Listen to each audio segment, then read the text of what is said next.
বন্ধুরা দেখো, এখানে আমি একটা ডিম সিদ্ধ নিয়েছি, এটাকে আমি 4 পিস করে নেব।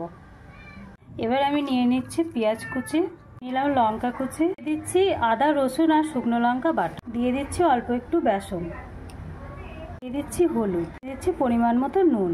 ভালো করে সবকটি উপকরণ মেখে নেব। দিয়ে দিচ্ছি অল্প পরিমাণ জল। এবার হাতে একটু তেল নিয়ে নিলাম।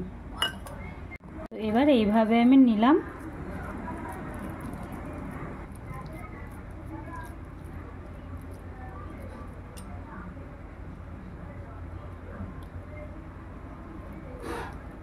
এইভাবে মুড়িয়ে দিলাম।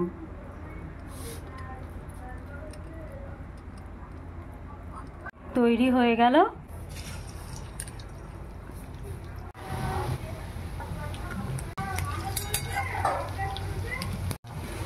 এবার উল্টে দেবো। এক পিঠ ভাজা হয়ে এসেছে।